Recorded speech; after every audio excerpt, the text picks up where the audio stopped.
Hi everyone, my name is CK. I'm a research dietitian with the FODMAP research team based at Monash University in Melbourne.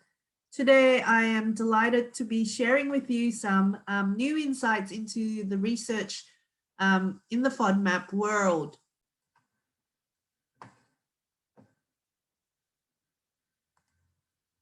So the year 2020 was a pretty significant one for most of us.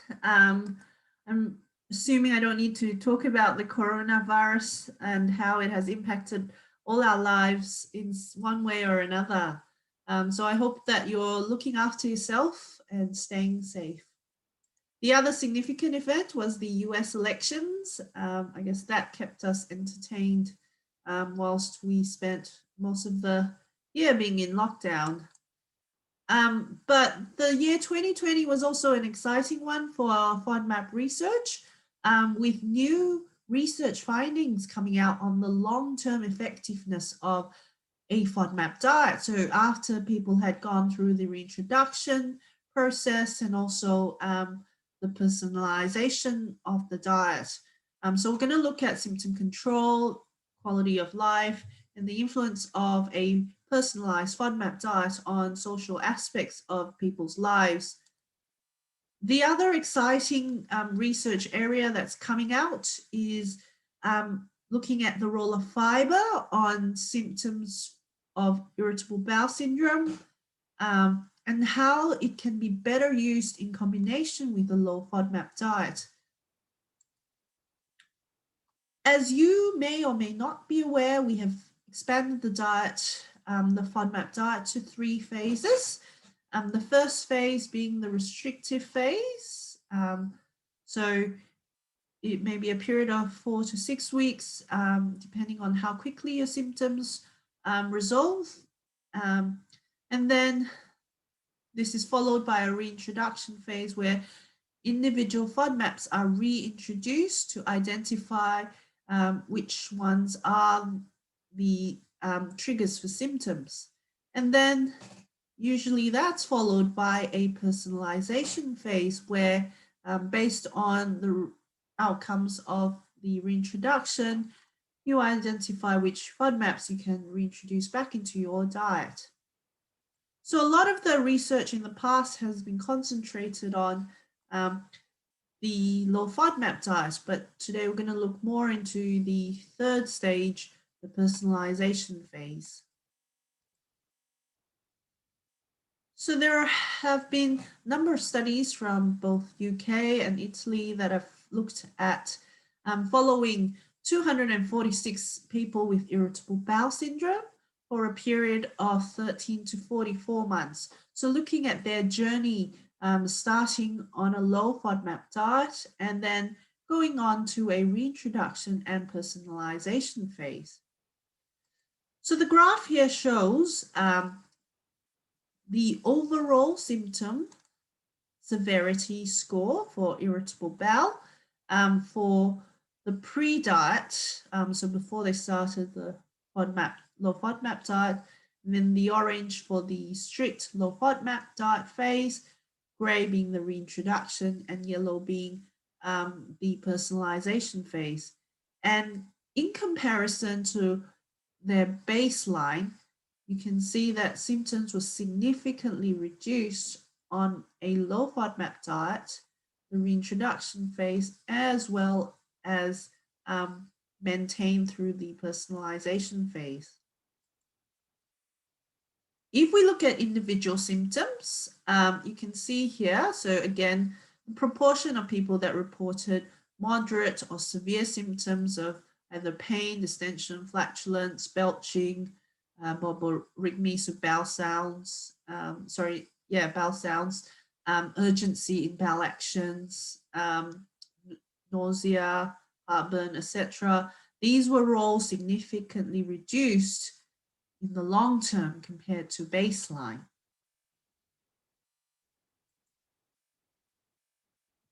The other aspect that they looked at was the nutritional intake. So on the personalized FODMAP diet compared to their baseline habitual diet. And they found that Nutritional intakes were similar to the participants' diet before they started on a low FODMAP diet, and that majority of them continued to meet micronutrient recommendations such as iron, calcium, folate, B12 on the long-term diet. Interestingly, fiber intakes remained inadequate throughout the 3 phases of the FODMAP diet, but again, were not different to how people were consuming, how much people were consuming before they started the diet. The other part that I wanted to talk about was the social aspects of the diet. So they asked participants questions about how being on the long-term FODMAP diet impacted on several aspects of their social functioning. So 3 things were highlighted as being, I guess, negatives. And you can see here that there were a higher number of people that said that following a long-term FODMAP diet made traveling more difficult, eating out at restaurants or with family and friends more difficult, and that the cost of their diet was more expensive compared to before they started the FODMAP diet. There were also positives on the diet, with a higher number of people that said that overall they found their diet tasty and enjoyable, and that it was easy enough to continue incorporating the FODMAP diet in their daily lives, and it doesn't take extra time to shop or cook with the more flexible FODMAP diet. So the other aspect that was looked at was the impact of a personalized FODMAP diet on the quality of life, specifically things like physical activity, how well people were able to go about their physical function, their mental health and vitality. So the graph here shows that the scores, the higher the score, the better the quality of life. And you can see here, pain, vitality, social functioning improved in the long term compared to their habitual diet, which is the blue bar here. And if you're looking at the personalized diet, that's the yellow bars here. The other aspects that were improved are physical and mental health index. So just overall physical health and overall mental health, these were much better throughout the 3 phases compared to baseline. The other positive thing about the diet was that a higher number of people reported food and meals being positive elements of their lives. So 70% of people on a personalized FODMAP diet compared to 45% of people on their habitual diets. And that anxiety and depression scores improved in the long term. Now, the other question I wanted to raise, and I find this an interesting study, is that does it matter if you see a dietitian before you follow a low FODMAP diet? And so this was an interesting study from Canada where they followed 80 people with irritable bowel syndrome who completed all 3 phases of the FODMAP diet. So they had 53% of people who were recommended the diet by gastroenterologist, 22% by their GP, and 9% by a dietitian. So the graph here shows the proportion of patients who either saw a dietitian or did not see a dietitian, and how many of them actually met the criteria for which we call a successful low FODMAP diet. And you can see that there was a significant higher proportion of people. So 79% of people compared to 39% that saw a gastroenterologist or a GP, did much better on the low FODMAP diet. The other aspect that they looked at was whether meeting the criteria for a successful low FODMAP diet then meant that they achieved success with reducing their symptoms. So they found that 38% of people who saw a dietitian, who didn't see a dietitian, failed the diet compared to 17% who saw a dietitian. The other thing that they looked at were the 3 different phases and how people were able to follow the 3 different phases properly. And if you look at across the 3 phases, those that did see a dietitian was able to improve their ability to appropriately follow the diet for either the restriction phase, the re-challenge phase, or the long-term phase. So this study shows that people who saw a dietitian did tend to do better in terms of following the low FODMAP diet, and also then going on to reintroduce and have a personalized FODMAP diet in the long run, and that they were more likely to succeed. There were other benefits that they identified on this study for seeing a dietitian versus not seeing one. So we talked about cost of the diet being more expensive in the long term for those following a personalized FODMAP diet, and seeing a dietitian actually helped that. Also, those that had difficulties with traveling on a personalized FODMAP diet, the dietitian was able to help these individuals with adhering to the diet. And a lower percentage of people needed to find specialty shops when they were shopping for food on a long-term FODMAP diet.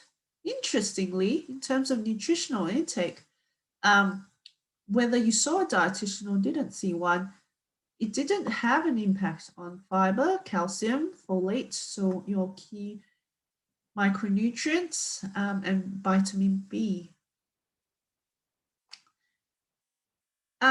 Which sort of gives us some reassurance that the education mode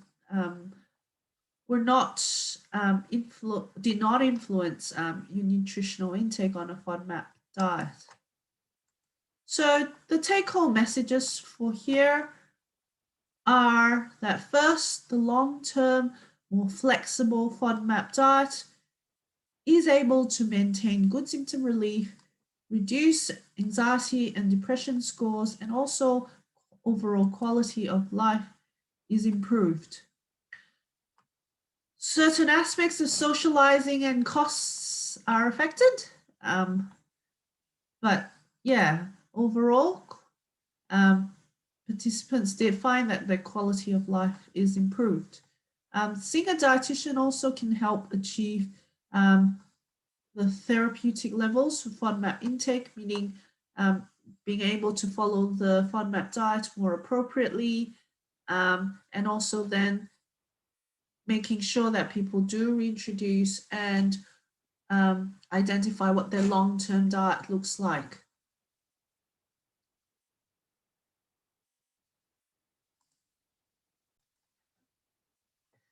Next, we're going to look at combining other strategies with a FODMAP diet, in particular fiber. So we know that a low FODMAP diet,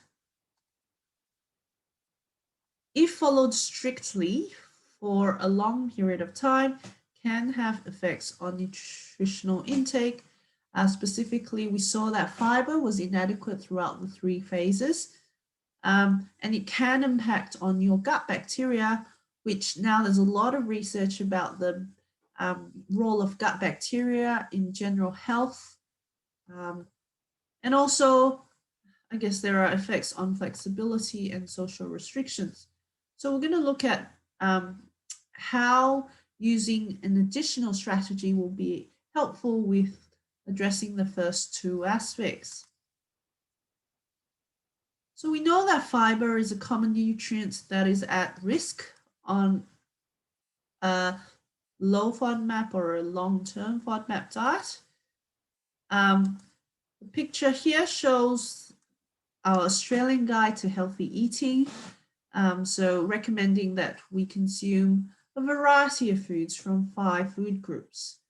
Now, if you are including all of these food groups in your diet, you are actually consuming at least 10 different types of fiber in your diet. And we know that with inappropriate restriction, so too much, being too restrictive on a low FODMAP diet, fiber intakes can fall below recommendations, which for women is 25 grams a day and for men 30 grams a day.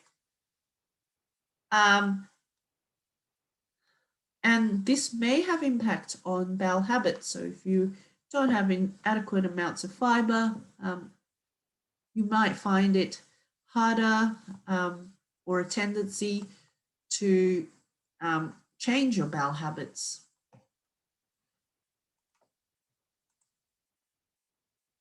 So there has been a lot of research in fiber and in irritable bowel syndrome, but the majority have not shown fiber to be particularly favorable for IBS symptoms. However, this understanding is changing, and we now know that fiber, if it's used correctly, can actually be beneficial for 2 reasons. One being to help manage overall symptoms, particularly on a low FODMAP diet, and also for general health. But to do this, we must first understand how fibers behave in the gut. So firstly, we have the bulking fibers, or what we call roughage. So these fibers are the ones that increase your stool volume and help normalize bowel habits, often increasing stool frequency. And they're also particularly important for preventing risk factors for colorectal cancer. You have another group of fibers that are gel forming. So these help by normalizing your stool consistency, and they can also normalize transit for people who have a very fast moving gut. Some examples of these fibers in the market are psyllium and normal fibre. And then you have a third category of fibers, which are fibers that are easily broken down by the gut bacteria, and they act as food for these bacteria. Or another term for some of these fibers are what we call prebiotics. So indigestible starch or resistant starch is one of them. And this is a fiber that is moderately or slowly broken down by the gut bacteria. Now, different fibers can be broken down to different extents by the gut bacteria, and this is important because if they are broken down too rapidly, they can increase the gas production in the bowels, which can lead to symptoms. So these class of fibers are important to promote good gut health. So it's still important to have some of them in the diet. So other prebiotics that can be found in the diet are things like inulin, or you have a new fiber on the market called partially hydrolyzed guar gum, PHGG fiber. And these two are actually quite quickly broken down by the bacteria and has a tendency to create gas as a byproduct. Similarly, beta-glucan, which is a fiber found in oats, have a tendency for fermentation or to occur quite rapidly. But one thing that I wanted to highlight was that beta-glucan as a fiber tended to share two different properties. It's also a gel-forming fiber. Another fiber that we know really well is wheat bran.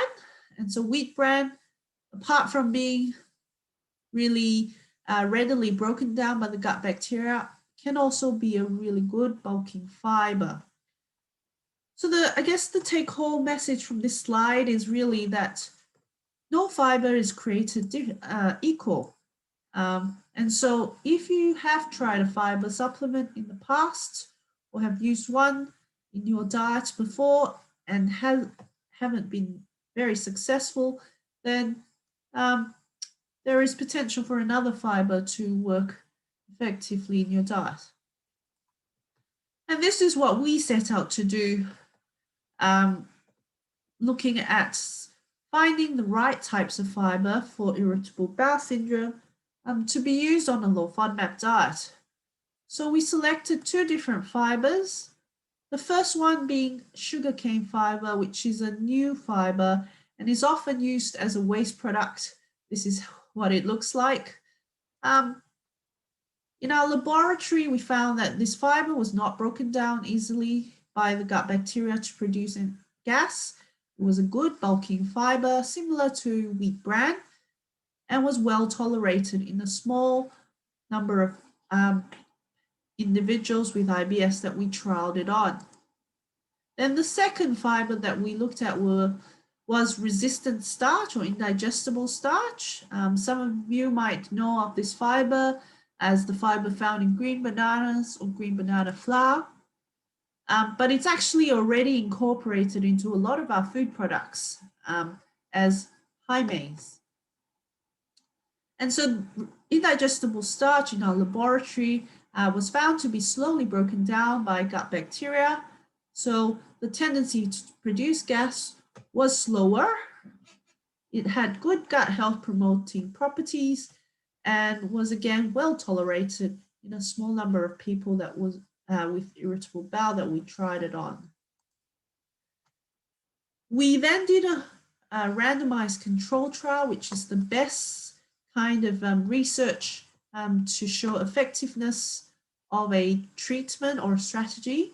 So we included 26 people with irritable bowel syndrome, fed them a low FODMAP diet for 2 weeks, and then had them also randomized to receive either 10 grams of sugarcane fiber or a combination of 10 grams of sugarcane fiber plus 12 grams of indigestible starch.